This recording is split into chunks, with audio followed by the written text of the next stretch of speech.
दोस्तों, चैत्र नवरात्रि एक ऐसी नवरात्रि होती है जिस दौरान की गई पूजा साधना क्रिया से माता रानी जी तुरंत ही प्रसन्न हो जाती हैं और तुरंत ही आपको वरदान दे देती हैं। लेकिन चैत्र नवरात्रि शुरू होने से पहले आपको कुछ बातों का विशेष करके ध्यान रखना होगा। चैत्र नवरात्रि पर छोटी छोटी बातों का अगर आप ध्यान नहीं रखते हैं तो भले ही आप पूरी चैत्र नवरात्रि भर व्रत रखें, पूजा पाठ करें, आपको उसका फल नहीं मिलेगा। इस बार चैत्र नवरात्रि 22 मार्च 2023 से शुरू होकर के 30 मार्च 2023 को ख़त्म होने आ रही है।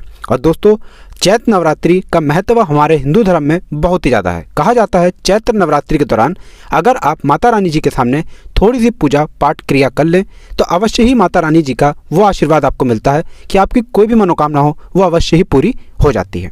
दोस्तों, आज की वीडियो में हम आपको बताएंगे कि चैत्र नवरात्रि के दौरान आपको किन गलतियों को गलती से भी नहीं करना है ताकि आपको माता रानी जी का क्रोधित रूप देखना ना पड़े। और चैत्र नवरात्रि के दौरान आपको कौन से वाह उपाय करने हैं, जिन उपायों को अगर आप करते हैं तो अवश्य ही आपको माता रानी जी का आशीर्वाद मिलेगा, वरदान मिलेगा। दोस्तों, हर मनुष्य को ये बात अवश्य ही जाननी चाहिए कि हमारे हिंदू धर्म में एक साल में 4 नवरात्रियाँ पड़ती हैं और 4 नवरात्रि ऐसी नवरात्रियाँ होती हैं दोस्तों जिसमें माता रानी जी आपके द्वार पर अवश्य ही आती हैं और आपके घर पर वास करती हैं। ध्यान से सुनिएगा जो आपको बताने रहे हैं दोस्तों, और समझिएगा हम क्या बता रहे हैं। देखिए, नवरात्रि को हिंदू धर्म में इसलिए भी बहुत महत्व दिया गया है। इस दौरान अगर आप माता रानी जी के लिए व्रत रखते हैं, पूजा पाठ करते हैं तो मान के चलिए दोस्तों, माता रानी जी इस नवरात्रि के दौरान आपको तुरंत ही आशीर्वाद दे देती हैं। आपके जीवन की कितनी ही बड़ी दिक्कत हो, तकलीफ हो, परेशानी हो, चैत्र नवरात्रि हो या कोई भी नवरात्रि हो, उस दौरान अगर आप पूजा पाठ करते हैं तो आपके जीवन से हर कष्ट चला जाता है, जड़ सहित नष्ट हो जाता है। दूसरी तरफ अगर चैत्र नवरात्रि हो या दूसरी नवरात्रियों में भी आप माता रानी जी के लिए थोड़ी सी पूजा करेंगे, साधना करेंगे और माता रानी जी आपसे प्रसन्न हो जाती हैं तो अवश्य ही दोस्तों आपके जीवन में आपको सुख, समृद्धि, धन, दौलत, ऐश्वर्य की प्राप्ति होती है।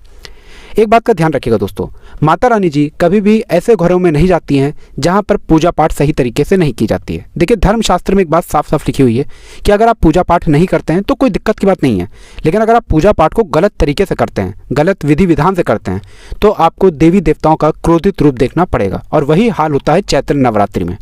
चैत्र नवरात्रि के दौरान अगर आप थोड़ी सी भी पूजा पाठ कर लेंगे, चाहे आप व्रत भी ना रखें, आपको अवश्य ही माता रानी जी का आशीर्वाद मिलेगा और आपकी हर मनोकामना पूरी होगी, आपकी हर इच्छा पूरी होगी, आपके जीवन में आपको सुख, समृद्धि, धन, दौलत, ऐश्वर्य की प्राप्ति होगी। लेकिन चैत्र नवरात्रि के दौरान आपने कुछ ऐसी गलतियां कर दी जो माता रानी को पसंद नहीं है तो मान के चलिए दोस्तों, आपको माता रानी जी का क्रोधित रूप देखना पड़ेगा। इस वीडियो में हम आपको बताएंगे कि चैत्र नवरात्रि जो इस बार 22 मार्च 2023 से शुरू हो रही है, उससे पहले आपको कौन सी चीज़ें अपने घर से हटा देनी चाहिए ताकि माता रानी जी का आपको आशीर्वाद मिल सके और माता रानी जी जरूर आपके घर पर वास करना है।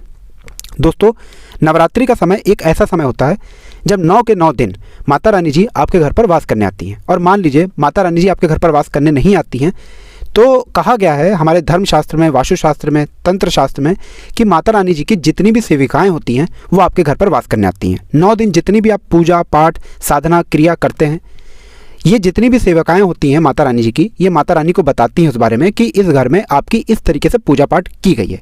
इसलिए जो दशमी होती है दोस्तों, दशमी के दिन आपको वरदान मिलता है, माता रानी का आशीर्वाद मिलता है और आप अपने जीवन में हर प्रकार की समस्याओं से छुट्टी पा जाते हैं और आपके जीवन में आपको सुख समृद्धि का वास मिल जाता है। दोस्तों, छोटी छोटी सी बातें हैं जो आपको अवश्य ही पता होनी चाहिए और मान के चलिए इन बातों को अगर आप जान जाते हैं तो आपको माता रानी जी का आशीर्वाद अवश्य ही मिलेगा। इसलिए वीडियो में आगे बढ़ने से पहले आप लोगों से हाथ जोड़ करके विनम्र निवेदन है कि अगर आप भी माता रानी जी के सच्चे भक्त हैं, आप भी चाहते हैं कि माता रानी जी के आशीर्वाद से आपके जीवन में आपको सुख, समृद्धि, धन, दौलत, ऐश्वर्य की प्राप्ति हो, तो दोस्तों पूरी श्रद्धा से इस वीडियो को लाइक कर दीजिए और कमेंट बॉक्स में तुरंत ही लिख दीजिए जय माता दी, जय माता रानी। और दोस्तों, चैनल सब्सक्राइब कर लीजिएगा ताकि हिंदू पुराणों की हर जानकारी आपको समय समय पर प्राप्त होती रहे। तो दोस्तों, एक बात का ज़रा ध्यान रखिएगा, हम आपको इस वीडियो में बताएंगे कि नवरात्रि के दौरान आपको ऐसी कौन सी चीज़ें हैं जिनको अपने घर पर अवश्य ही ले आना चाहिए। अगर आप पूजा पाठ करेंगे या व्रत रखेंगे तो इन चीज़ों का इस्तेमाल आपको कैसे करना चाहिए ताकि माता रानी जी उससे प्रसन्न हो सकें। और फिर हम आपको बताएंगे कि इस चैत्र नवरात्रि से पहले आपको अपने घर से वह कौन सी ऐसी चीज़ें हैं जिनको तुरंत ही हटा देना चाहिए ताकि माता रानी जी आपसे रुष्ट ना हो और माता रानी जी अगर आपके घर पर आती हैं, आपके द्वार पर आती हैं तो वो वापस ना लौटें और आपके घर पर अवश्य ही वास करें। तो इस वीडियो को बहुत ध्यान से लास्ट तक, अंत तक देखिएगा।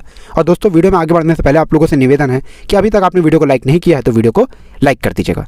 तो सबसे पहली चीज़ जो आपको अपने घर पर अवश्य ही लेकर के आनी है वो है घंटी। देखिए, माता रानी जी के पूजा के बारे में एक बात कही जाती है कि जब भी आप माता रानी जी की पूजा कीजिए, कभी भी मौन रह के पूजा मत कीजिएगा। माता रानी जी की जब भी पूजा की जाती है उसमें घंटी का इस्तेमाल किया जाता है, वरना उस पूजा को संपन्न नहीं माना जाता है। आपको बस यह करना है कि 9 के 9 दिन आप शाम के वक्त पूजा कर रहे हैं, दिन के वक्त पूजा कर रहे हैं, जैसे भी वक्त पूजा कर रहे हैं, घंटी का इस्तेमाल अवश्य ही कीजिएगा और उसी घंटी का इस्तेमाल कीजिएगा जो नई घंटी हो। दूसरा चीज़ आपको इस बात का ध्यान रखना है दोस्तों, जहाँ पर भी शंख का इस्तेमाल किया जाता है वहाँ पर भगवान विष्णु जी भी वास करने आते हैं। जहाँ पर भगवान विष्णु जी वास करने आते हैं वहाँ पर माता लक्ष्मी जी वास करने आती हैं। आपको एक काम करना है कि नवरात्रि के दौरान एक शंख खरीद करके लाना है और इसकी ध्वनि को इस्तेमाल करना है। अब इसकी ध्वनि का अगर आप इस्तेमाल करते हैं तो नवरात्रि के दौरान आपके नव तारे, आपके ग्रह, आपके राहु केतु भी अच्छे होंगे। शंख का इस्तेमाल करने से भगवान विष्णु जी का तो आशीर्वाद मिलेगा ही मिलेगा आपको, माता रानी जी का भी असीम कृपा मिलेगी आपको। माता लक्ष्मी जी की वो कृपा आपको मिलेगी कि आपके जीवन से धन संबंधित जितनी भी परेशानियां हैं वो हमेशा हमेशा के लिए खत्म हो जाएंगी। तो इस बात का जरा ध्यान रखिएगा कि नवरात्रि के दौरान आपको शंख का अवश्य ही प्रयोग करना है। शंख का अगर आप प्रयोग करते हैं तो माना जाता है कि आपकी धन संबंधित जितनी भी परेशानियां होती हैं वह जड़ से नष्ट हो जाती है और आप अपने जीवन में धन संबंधित जो भी निर्णय लेते हैं उस निर्णय से आपको लाभ पहुंचता है, फायदा पहुंचता है।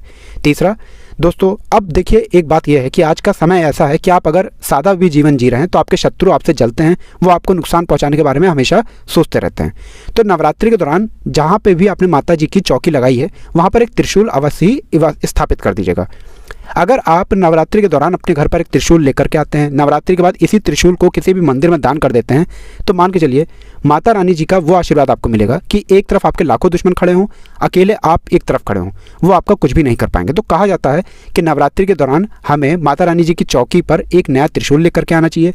और जब माता रानी जी का जिस दिन विसर्जन हो जाता है, मतलब नवमी में, बहुत से लोग दसवीं में करते हैं, उसके बाद आप अपनी इच्छा अनुसार किसी भी माता रानी जी के मंदिर में उस त्रिशूल को दान कर दीजिए। कहा जाता है कि यहाँ पर माता रानी जी का वो आशीर्वाद आपको मिलता है कि जो आपके शत्रु आपको नुकसान पहुंचाना चाहते हैं वो आपकी तरफ आंख उठाते भी नहीं है, आपके सामने घुटने टेक देते हैं।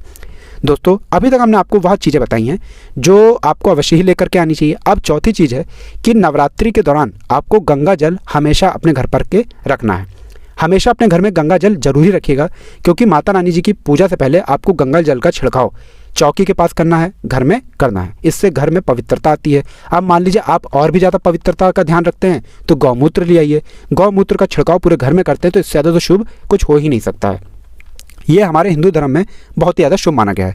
तो गौमूत्र और गंगा जल का छिड़काव अगर पूरी नवरात्रि भर आप घर पर करते हैं तो ये बहुत ही ज़्यादा शुभ है, बहुत ही कल्याणकारी है। इससे आपके घर की जो बरकत रुक गई थी, घर की बरकत भी होगी चैत्र नवरात्रि के बाद और घर की उन्नति भी होगी। आपका घर में जो लोग रोगी हैं, जिनको बीमारी लगी हुई है, वो रोग मुक्त हो जाएंगे और आगे अपने जीवन में उन्नति करेंगे। अब आपको हम बताते हैं दोस्तों कि चैत्र नवरात्रि के दौरान आपको किन चीज़ों को अपने घर से तुरंत ही हटा देना चाहिए। देखिए, चैत्र नवरात्रि 22 मार्च 2023 से शुरू हो रही है। उससे पहले आपको इस बात का ध्यान देना है कि अगर आप अंडा वगैरह खाते हैं तो अंडे की जो ट्रे होती हैं उनको हटा दीजिए, घर से अंडे को हटा दीजिए। जहाँ पर भी अंडा रखा हुआ है, अंडे की ट्रे पहले रखी हुई थी, वहाँ पर गंगा जल का छिड़काव कर दीजिए, गौमूत्र का छिड़काव कर दीजिए, साफ सुथरा कर दीजिए।